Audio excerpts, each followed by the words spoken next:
Yeah, hello and welcome to yet another tea session. Not so long probably as the one before. I only got 30 minutes until I do something, but I figured in the 30 minutes I might as well make a quick video. So let's get rolling. What are we going to try? Like 3 plus 1 or something, or 3 plus 2?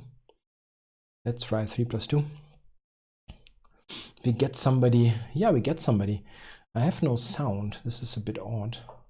Oh no, I have sound. That's good. So let's see if I can do something good in the Sicilian after I've looked at this for a month for the Fight Like Magnus course.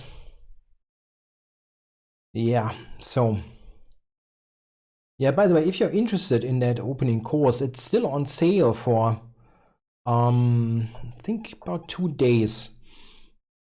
So if you want to grab it for the sales price, make sure to do it in the near future. So let's get this. What is this? We have the main line here, right? With bishop g5, then bishop f6, bishop f6. This is more of a strategically focused line where you don't need to know where you don't need to know that much theory actually. I mean, you should know some stuff, but it's not comparable to the lines where the double pawn is created right away. So this g6 has been played by Magnus this year against Wesley. So I adopted this for the repertoire. White now usually plays g3. This is a little bit strange because now h4 is really hanging, I think. Why can I not take it? I don't know. Let me take the pawn. Before it was always covered due to queen h5, you know, but now I can take it. So I'm going to put the bishop to g7, where it is safeguarding my king for good measure. There shouldn't really ever happen anything against my king with having a dark squared bishop.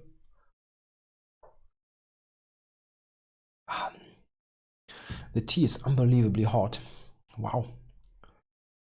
I wonder if I actually managed to drink it in the 30-minute session, but we'll see what happens. If not, I have to take it with me. Okay, yeah, here b4, I guess. Let's open up the play against White's king. That should be a prime objective here. It's actually White's king that is probably more endangered. Knight to g4. Well, I can check here for some awkwardness, but many things are awkward. Okay, knight f6 would be mate, basically, so I cannot allow that. But I can take here and I can check. I can check on g5. Yeah, both seems very good actually. The check is a bit more complicated. Okay, let's do the check. Simply hacking g4 and taking on c3 is of course a large advantage. But this is good, yeah, because he has to play knight e3, otherwise I'm just taking g4. And whatever knight move, it doesn't really help him. Like knight e3 here, I can just take on c3. Or it's all backwards. Now, I take here first on c3 because I'd like to get him to take with the pawn, yeah. And now I feel the easiest solution is to take d5. But there are many good things here that I can play. Yeah, I think I'll just take it. This is the, in some way, the keep it simple approach. Now, an interesting way to play would be e4, simply busting open the long diagonal. But just knight e7 is of course good. So let's go knight e7. Just preparing f5, e4. Do it slowly. I mean, White's king position again is pretty awkward. It might not be the quickest way to kill White, but it looks like a reliable way.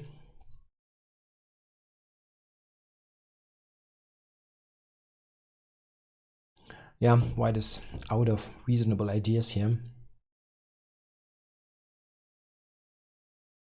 Yeah, he just allowed me to take h4, which is pretty strange. You should just cover it with g3.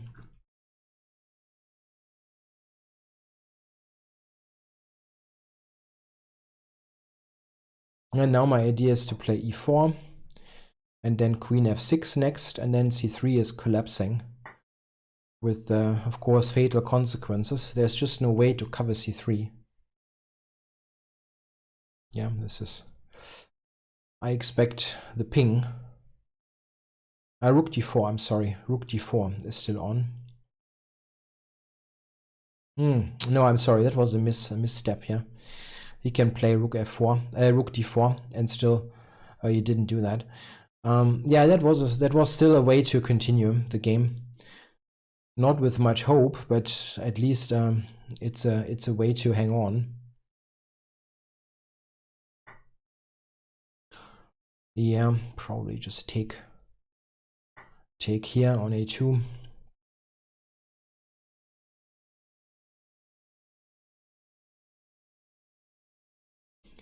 And then rook b8, b2 maybe. If he goes queen h2 or h3, yeah, rook a1 maybe. Yeah, he cannot take this. If he goes with the king to the queen to the h file, there's not a real threat even. I can just ignore this if I want. Okay, maybe rook a8. But just h5 is enough to stop everything there. So h5 or h5.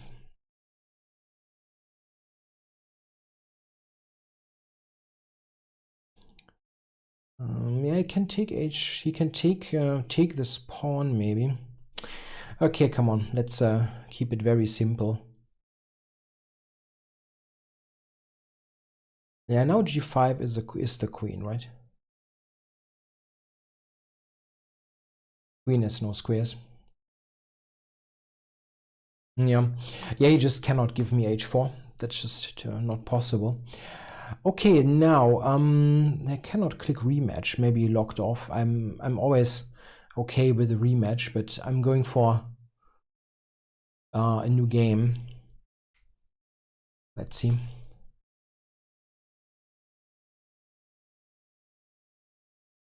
Vani.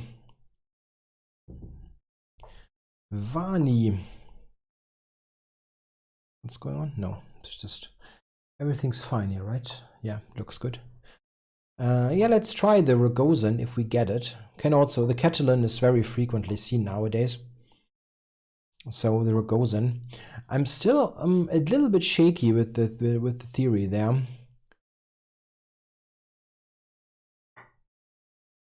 Sometimes I confuse move orders because I was, of course, I'm the co-author of the Nimzo and Rogozin repertoire on Chessable, but I still tend to forget the lines sometimes. Yeah, here for example, what exactly was the right continuation? There is more than one reasonable way to play this position, that is absolutely clear. But I don't quite know what it was. So I'm going to just take him. And now maybe e5, is that a possibility? It cannot be terrible, I think. This is actually a line. Castles takes, knight d5, I think, is a line.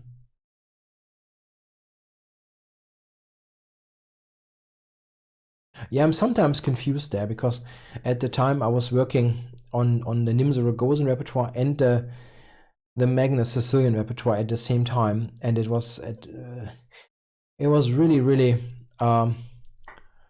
lots of things happening at the same time, and this is not as clear in my mind as some other things that I have examined. So I have for those things that I'm study for my opening repertoires on Chessable, this is mostly short-term memory. Yeah, I remember everything basically shortly after I've written it.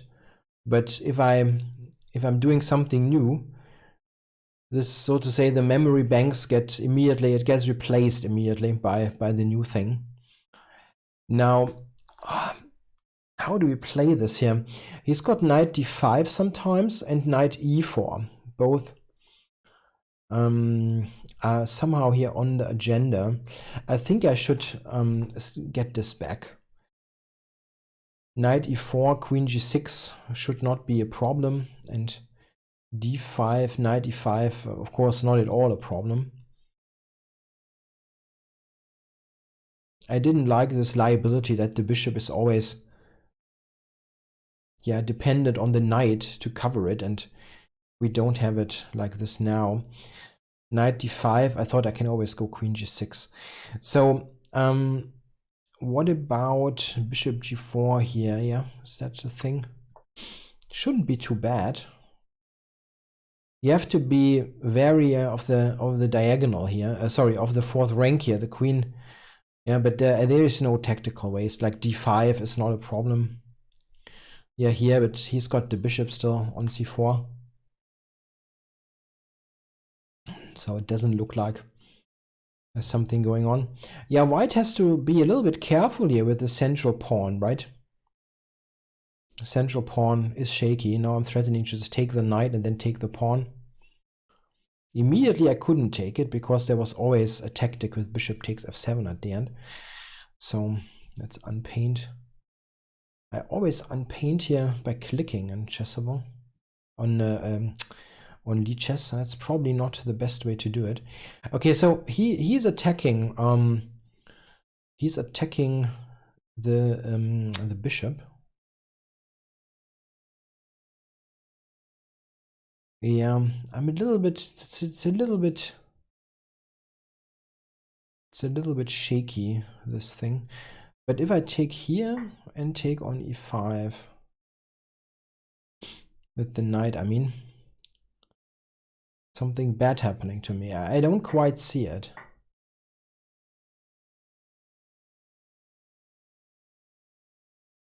Knight d5, queen d6. I don't see as a problem at the moment. He cannot go rook d1. I'm simply on the square with the bishop. Otherwise, rook d1 would have looked maybe like an issue. But here I don't see a tactic, and I'm simply threatening to take on, yeah, maybe not. I think I'm threatening. I'm threatening to take on c4 and then continue. Okay, so let's move him. The bishop is nicely placed on c6. Or what about taking on c4 here? That is definitely a consideration. Bishop is clearly stronger than the knight here.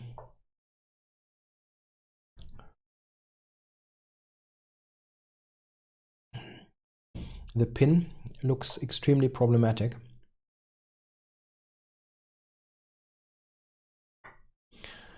Now, what is the best way to do this? Pawn takes looks very loose. I mean, like the king side looks loose. Unfortunately, I cannot take c4 as he can take the queen. So I'm taking with the queen. Oh, interesting. I thought he'd take b5. I can even trade here, right?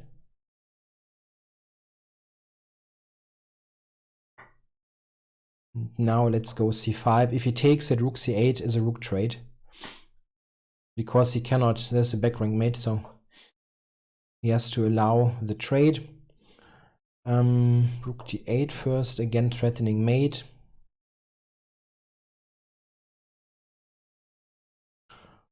And now, how do we do this?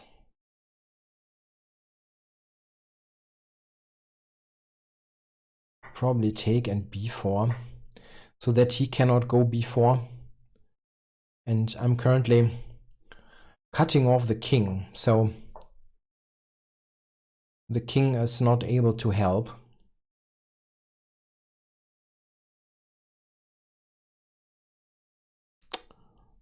king d7, I guess, just approaching.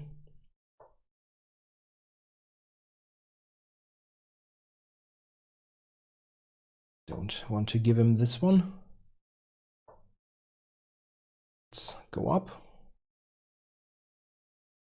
No pawn for you. And now probably rook c8 should ultimately win the pawn.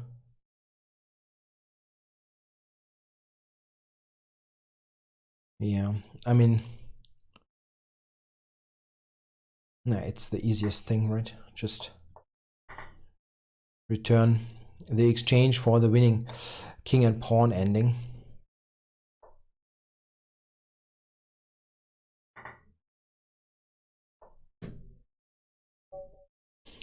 All right, so let's go for a rematch. I have to keep an eye on the clock, but I still got a bit of time.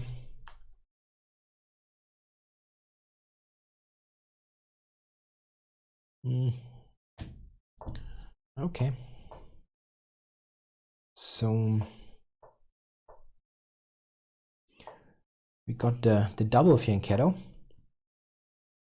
This is one of the lines in my keep it simple d4 that is scoring absolutely heavily, because black players have all kinds of ideas about the position, but most of them are not great. Now there is this bloody knight g4. I think knight c6 is right. I can never really remember this.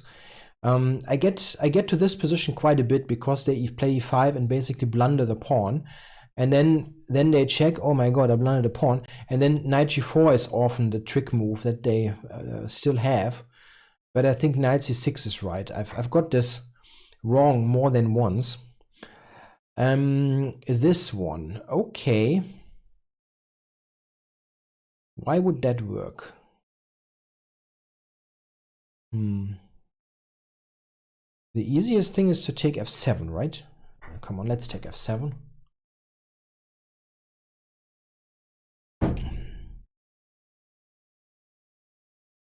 It's a bit weird, everything, but f7 should just be a good move. Should net a pawn. Or does he have something miraculous, like knight takes f2? I don't believe it. So taking g7. And at the end, e4 should drop.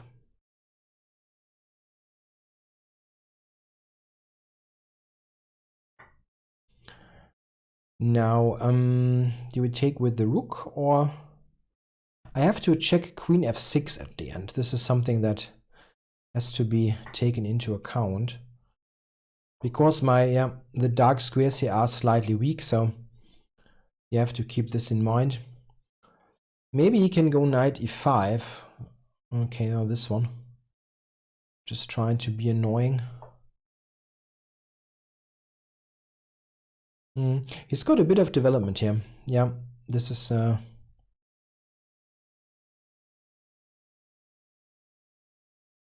true. Rook d8 is coming.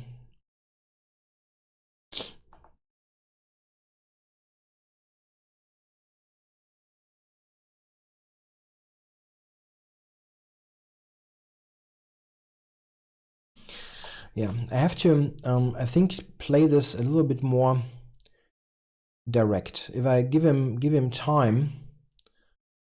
Oh, I blundered that one. Yeah, I'm still going to go with this overall concept.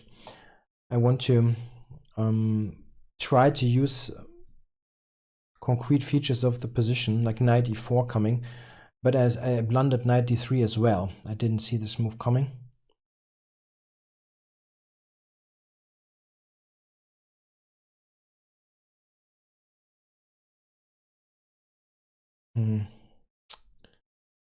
It's a truly odd position.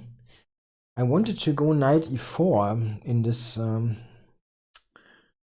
this kind of scenario.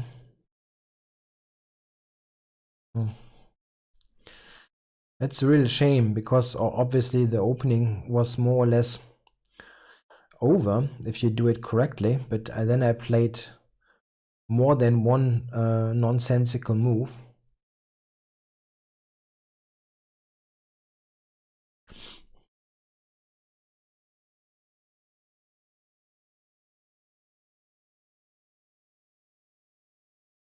Very bad position. Maybe even knight f2 is possible here.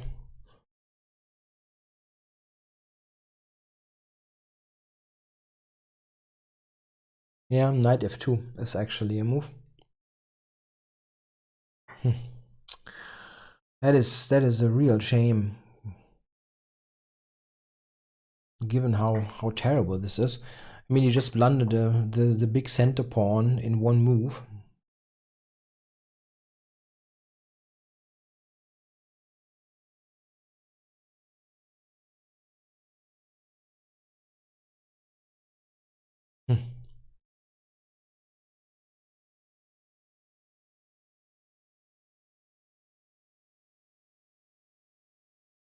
Really awful.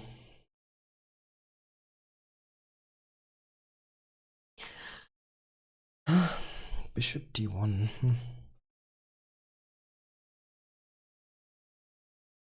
Yeah, I would like to play bishop c4, but that is not quite legal.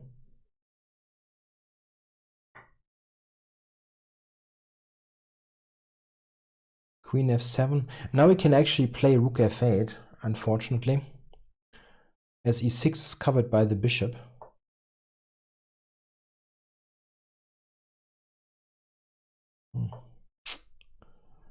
Sad.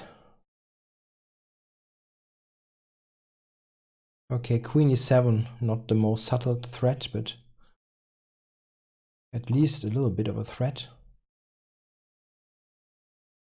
Yeah, now unfortunately queen f3 is the threat, which is again pretty awful. Yeah, he overlooked that, but it doesn't matter really. It's still a complete win.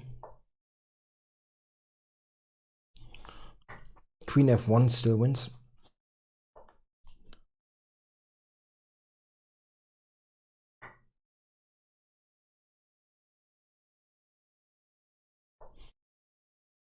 This is increment, right? Yeah, I could resign here actually.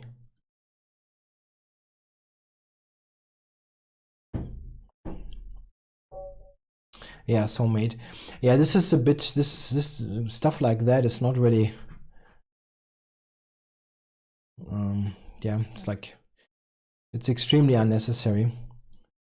I just wonder if I can do much more here. Knight f7. I mean, this is just very good, yeah, but I pretty quickly lost the thread. This, and probably here I have to improve. G4 I need to improve. I actually did not see that c2 was hanging is the problem. Like something normal is just like plus 1.4. Yeah, rook c1. It's pretty clear that I should be better in such a scenario, but what I wanted to do, I just overlooked that c2 and that g4 and c2 were hanging, but I just saw he goes back, and then I wanted to go knight e4, you know? That was my idea, and I just overlooked that he can take on e1.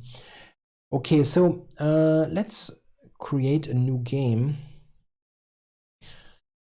Yeah, these kind of things are always a little bit annoying because they basically just here take the point, yeah, and you just don't take it. It's like basically playing a game where the opponent says, "Okay, I just want to lose. It's fine," and then you just don't take the opportunities that they give to you on the silver plate. It's always very annoying. Okay, now I don't quite know what Black's idea is here because that looks like a pretty strange Catalan. Okay, so does he want to play? What does he want to play here? I don't know. Maybe I just prepare e4. I mean, e5 I can take a couple of times. Wow. What that must have been some drug that he has taken. Castling long is this really? That's I don't quite know what to say about this. Castling queenside is pretty insane.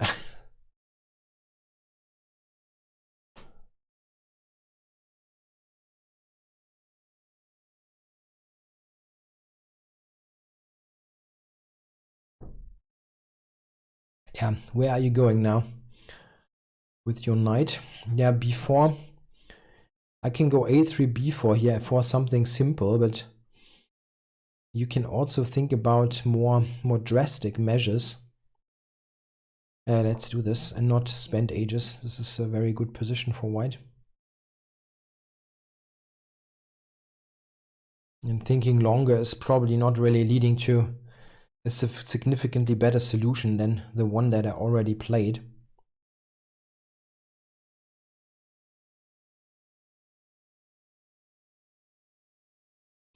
It's actually pretty close to knight takes e5 being okay. Like knight e5, bishop e5, knight e5, queen e5, bishop f4, and then rook c1. Just like, yeah, everything on the king. I don't think it works, but this is a motif that just needs like one additional tempo, yeah, to probably work.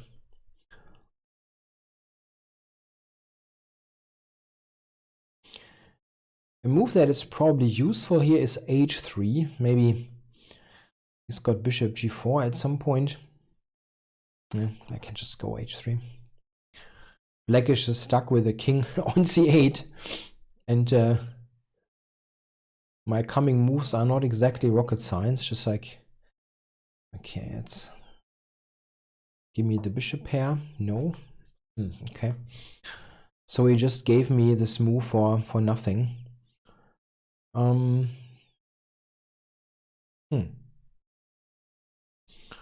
Okay. I can just take e5 then, right? Why not? Ready to go a4. Here we go.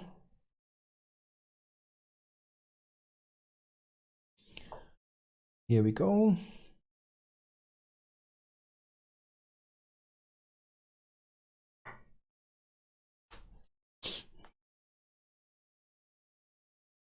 E5 is just ultimately the thing.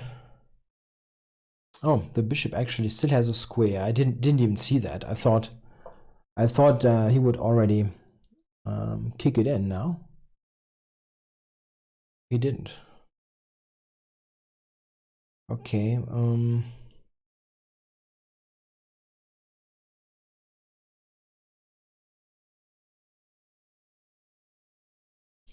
Okay, let's get this in the game.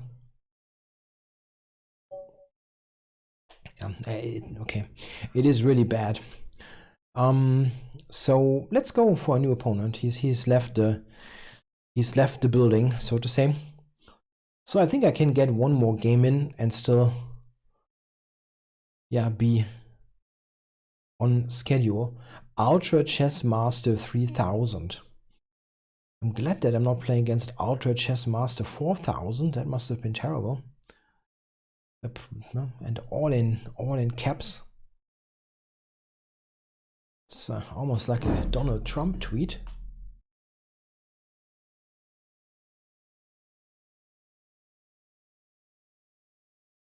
Now, what's happening? Okay, I really have to look this up again in my repertoire. I keep getting this in my Blitz games, and I absolutely forget my own recommendation.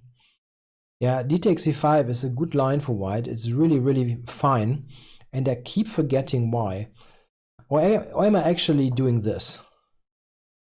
Is that my mistake? I mean, this is definitely a bit better for white, but I'm really not certain if that was what I recommended. I mean, this is not extremely important because no matter what you do, you will always have a position with this type of pawn structure, which is known for ages to be quite comfortable for white. But there's a difference between quite comfortable and just yeah, have a large advantage, and this is not a large advantage for white. I really have to check this.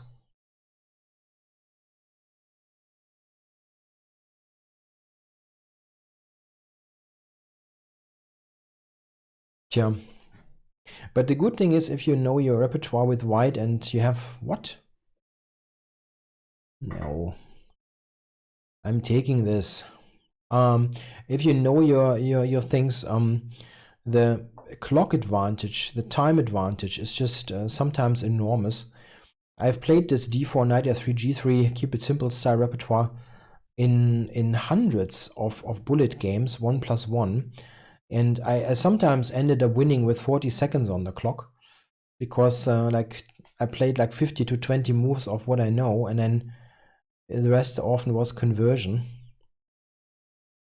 Yeah, this is also not very good, yeah, because black's pawn structure, no matter what he does, it's always going to be a somewhat weakened pawn structure. It's not possible to get back to normal structures now, because f5 is on its own, and if he goes e6, which he does here, let's go rook d1, then d6 is going to be vulnerable. d6 is not always going to be a problem. As we know, in many Sicilian lines, this is just not a real weakness. But here, there is very little dynamic counter chances that you can imagine here for black. It's also that his king position is a bit weak. I could have taken on e4. I mean, maybe this would have been even stronger, getting the pawn to e4, actually. But, okay, this is still nice for white, and I'm 2 minutes up on the clock in a 3-minute game. That's pretty damning. What are you doing here, buddy? You got 2-second increment.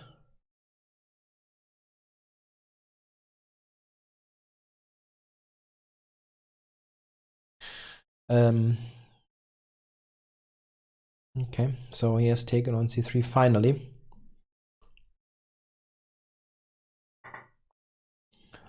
Now, do we play b4 here? Yeah.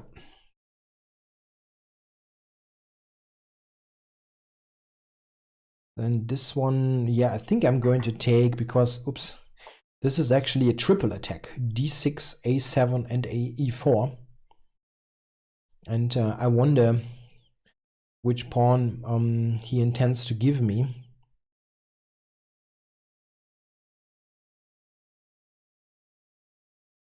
Or decides to give me. Don't think he intended any of that, really. So take this, and I guess I'll take d5. Just keep this pawn. Yeah, queen to b3 looks easiest.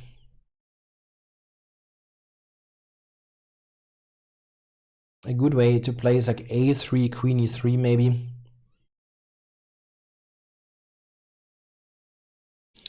What is going on? The ultra chess master has got some malfunction going on. Now, what are we going to do here? Queen d5 maybe could be a thing.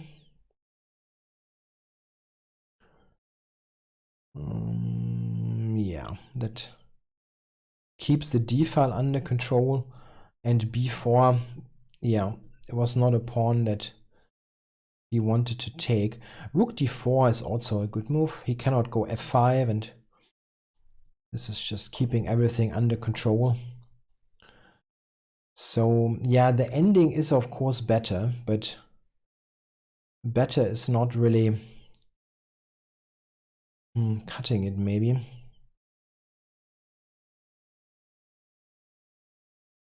Yeah, but it is really very good. So let's do it. g4 is intending to march the king up the board. Okay, I actually missed that f5 is immediately attacking my rook, which is a bit of a shame. Okay. It's still very good, but not as good as I initially thought.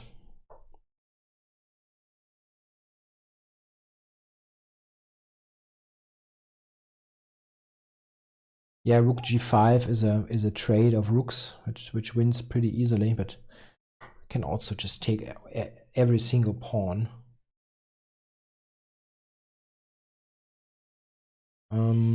Yeah, what is the easiest way to do it? King takes maybe, and then get the E and F pawn up the board.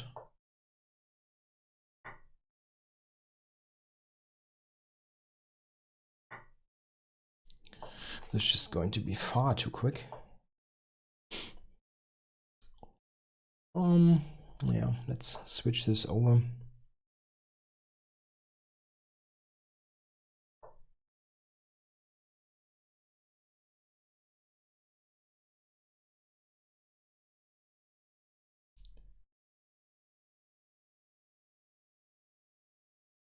The two connected pawns are just too quick.